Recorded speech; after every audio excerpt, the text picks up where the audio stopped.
അപ്പം ഞാൻ പിന്നെ ഒരു പുതിയ വീഡിയോ ഒക്കെ ആയിട്ട് എത്തിയിട്ടുണ്ട്. അപ്പോൾ ഇന്ന് നമ്മൾ കളിക്കാൻ പോകുന്നതെന്ന് പറഞ്ഞാൽ BR ഒക്കെയാണ്. ഞാനും ഉണ്ടായിരുന്നു, പിന്നെ മൊച്ചുൻ്റെ അക്കൗണ്ടിൽ എന്ന് പറഞ്ഞാൽ നമ്മുടെ അളിയനും ഉണ്ട്. അപ്പോൾ നമ്മളെന്ന് പറഞ്ഞാൽ ഡുവോ വേഴ്സസ് സ്ക്വാഡ് ഒരു BR മാച്ചൊക്കെ കളിക്കാൻ പോകുന്നത്. പിന്നെ എന്ന് പറഞ്ഞാൽ അക്കൗണ്ട് ബാനായ കാരണം നമ്മൾ ഇവളുടെ അക്കൗണ്ട് മീനുവിൻ്റെ അക്കൗണ്ടിലാണ് കളിക്കാറ്. അത് കാരണം നമ്മൾ ഇവളുടെ അക്കൗണ്ടിൽ ഞങ്ങൾ മാറിയിട്ട് കളിക്കണം. ഇന്നലെ എന്ന് പറഞ്ഞാൽ വേറെ അക്കൗണ്ടിൽ നിന്ന് കണ്ടന്റ് എടുത്താൽ, പിന്നെ എന്ന് പറഞ്ഞാൽ ഈ അക്കൗണ്ടിൽ നിന്ന് കണ്ടന്റ് എടുക്കാന്നൊക്കെ ഈ അക്കൗണ്ടിൽ നിന്ന് കയറി കണ്ടന്റ് ഒക്കെ എടുക്കുന്നുണ്ട്. പിന്നെ നമ്മൾ വന്ന് ഇറങ്ങണത് എന്ന് പറഞ്ഞാൽ പീക്കിലൊക്കെ ഉണ്ടായിരുന്നു. പീക്ക് അങ്ങ് നമുക്ക് മാസമായിട്ട് തീർക്കാന്നൊക്കെ ഒരു മൈൻഡിലൊക്കെ ഇറങ്ങിയിട്ടൊക്കെ ഉണ്ടായിരുന്നു കേട്ടോ. പിന്നെ വന്നിറങ്ങിയപ്പോൾ തന്നെ ഒരു പ്ലെയർ എന്ന് പറഞ്ഞാൽ കിളി പോയിട്ട് നിൽക്കുന്നത് കണ്ടായിരുന്നു. പിന്നെ ആ പ്ലെയർ അടിച്ച് നോക്കാക്കിയപ്പോൾ തന്നെ വേറെ ആ കില്ലങ്ങ് ഫിനിഷ് ആക്കിയിട്ടുണ്ടായിരുന്നു. പിന്നെ എന്ന് പറയുന്നത് നമ്മുടെ 2 ഗണ്ണിന് നോക്കുകയാണെന്ന് ബുള്ളറ്റ് ഒന്നും ഉണ്ടായിരുന്നില്ല, 7 ബുള്ളറ്റ് മാത്രമേ ഉണ്ടായിരുന്നുള്ളൂ. അപ്പോൾ അതിൽ ഒരു 7 ബുള്ളറ്റ് വെച്ചിട്ടാണ് ഒരു പ്ലെയറിനെ അടിച്ചായിരുന്നു. പിന്നെ എന്ന് പറഞ്ഞാൽ SKസിനാണ് 2 ബുള്ളറ്റുള്ളവരും ആ SKസ് വെച്ചിട്ടാണ് ഒരു പ്ലെയറിനെ അടിച്ച് നോക്കൊക്കെ ആക്കി. പിന്നെ നമ്മുടെ അളിയനാണെന്ന് ചത്തിട്ടുണ്ടായിരുന്നു. അപ്പോൾ അവന് റിവൈവ് അടിക്കാൻ വേണ്ടിയിട്ട് വീട്ടിൽ കയറിയതായിരുന്നു. റിവൈവ് അടിച്ച് കഴിഞ്ഞപ്പോൾ തന്നെ എവിടെ നിന്നൊക്കെ മഴ പെയ്യണ പോലെ ഉണ്ടായിരുന്നു, ബുള്ളറ്റൊക്കെ വരുന്നുണ്ടായിരുന്നു. എവിടെ നിന്നൊക്കെ ബുള്ളറ്റ് വന്നിട്ടാണ് ചെന്നം കടിച്ച് നോക്കൊക്കെ ആക്കിയിട്ടുണ്ട് കേട്ടോ. പിന്നെ എവിടെ എന്ന് പറഞ്ഞാൽ പാണ്ടിപ്പടയത്തെ ഫൈറ്റ് പോലെ ഉണ്ടായിരുന്നു. എവിടെ നിന്നൊക്കെ കുറേ എനിമീസ് വന്നിട്ടാണ് അങ്ങോട്ടും ഇങ്ങോട്ടൊക്കെ ഫുൾ അടിയൊക്കെ ഉണ്ടായിരുന്നു. അപ്പം എന്തെങ്കിലും കുറച്ചിലധികം കണ്ട് കെടുക്കാന്നൊക്കെ വെച്ചിട്ടാണ് കുറച്ചിലധികം കണ്ട് കെടുത്തായിരുന്നു. പിന്നെ നോക്കുകയാണെന്ന് എന്നെ ആർക്കും വേണ്ട. ഇപ്പോൾ അവർ ഫൈറ്റ് എടുത്തപ്പോൾ എന്ന് പറഞ്ഞാൽ എന്നെ ആർക്കും വേണ്ട, എന്നെ എടുത്തിട്ടാണ് അവരങ്ങ് ഓടി പോയിട്ടൊക്കെ ഉണ്ടായിരുന്നു. പിന്നെ അത് കഴിഞ്ഞ് എന്നെ അളിയനാണെന്ന് അങ്ങ് റിവൈവ് ഒക്കെ അടിച്ചായിരുന്നു. റിവൈവ് അടിച്ച് കഴിഞ്ഞിട്ടാണ് ബിമാസ് ട്രിപ്പ് വന്നപ്പോൾ എന്ന് പറഞ്ഞ ഒരു പ്ലെയർ എന്ന് പറഞ്ഞാൽ പറന്നിറങ്ങുന്ന സ്പോട്ട് ആക്കിയായിരുന്നു. അപ്പോൾ നോക്കി ആ പ്ലെയറിനെ എന്ന് പറഞ്ഞാൽ MP40 വെച്ചിട്ടാണ് അടിച്ച് നോക്കാക്കി. പിന്നെ അത് ഫിനിഷ് ആക്കാന്നൊക്കെ വെച്ചാൽ അതങ്ങ് ഫിനിഷൊക്കെ ആക്കിയിട്ടുണ്ട്. പിന്നെ നമ്മുടെ ചാനലൊക്കെ ഉണ്ട്,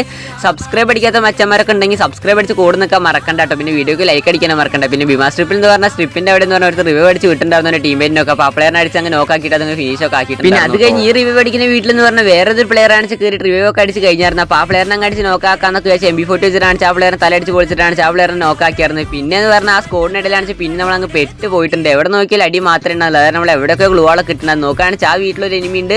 പിന്നെ റൈറ്റ് സൈഡ് എന്ന് പറഞ്ഞാൽ അവൻ്റെ ടീമേറ്റ് എന്ന് പറഞ്ഞാൽ റഷാക്കി വരുന്നുണ്ടായിരുന്നു. പിന്നെ നോക്കുകയാണെങ്കിൽ അളിയനടിച്ച് നോക്കാക്കിയായിരുന്നു. പിന്നെ ഞാൻ കയറി പോയിട്ട് കൊല്ലാന്ന് വിചാരിച്ചപ്പോൾ തന്നെ ഗ്ലൂവാൾ താഴ്ത്തുകൊണ്ടാണ് ചെന്നങ്ങ് പെട്ടിരിക്കുന്നത്. അപ്പോൾ ശരിയെന്നോ.